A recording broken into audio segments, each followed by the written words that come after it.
The Discipline of Justice, a reflection for the fifth Sunday in Ordinary Time. This Sunday, the image of light links the first reading, the responsorial psalm, and the gospel. And in this case, light symbolizes justice. Isaiah admonishes the exiles now returned to feed the hungry, shelter the homeless, clothe the naked, and take care of kin, demonstrating their commitment to justice and holding up their end of the covenant. Only then shall their light break forth like the dawn, bringing swift healing and enduring protection. In other words, if the people want to reap the benefits of covenant partnership with God, they must do the work of justice. Like any virtue, justice requires practice. It is a discipline of right relationship with others and with God, a daily commitment that goes beyond rules and rituals. A similar interpretation of light as justice applies to the gospel. Jesus calls his disciples salt of the earth and light of the world, reminds them of the common sense of putting a light on a stand rather than under a basket, then makes the connection with, just so, your light must shine before others, that they may see your good deeds and glorify your heavenly Father. Note, deeds done in the name of the Lord ought to be good and just, lest they dishonor the Lord's name. Today's selection from Psalm 112 paints a portrait of a just person, spelling out the many advantages of practicing this holy virtue. One phrase in verse 2 stands out.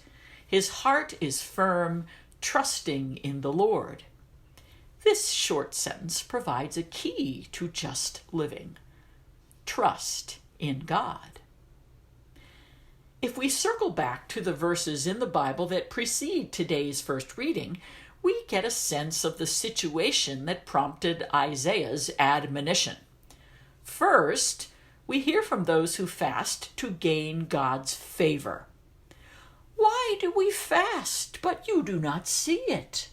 Afflict ourselves, but you take no note. Then we hear the Lord's response. See, on your fast day you carry out your own pursuits and drive all your laborers.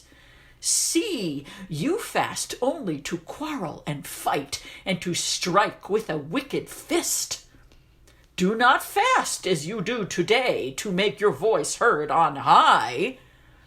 Clearly, those who go through the motions of worship while oppressing workers and pursuing self-interest fail to gain favor with God. Theirs is a false piety. The fast of God's choosing, as described in today's reading, emphasizes just treatment of those in need. In the Old Testament, worship and justice, the two indispensable expressions of covenant, existed in dynamic relationship and often tension. The passage from Isaiah shows us an example. Throughout history, inauthentic worship has masked or even legitimated injustice, only to be found out and reformed in hindsight. True worship bears fruit in just action. Injustice reveals the pretense of inauthentic worship. Meanwhile, God sees through the false-hearted worship of persons and communities, for the Lord looks beyond appearances and into the heart. In his apostolic exhortation, The Joy of the Gospel, Pope Francis warns against a contemporary manifestation of false piety that he calls spiritual worldliness, saying that it hides behind the appearance of piety and even love for the church, and consists in seeking not the Lord's glory, but human glory and personal well-being.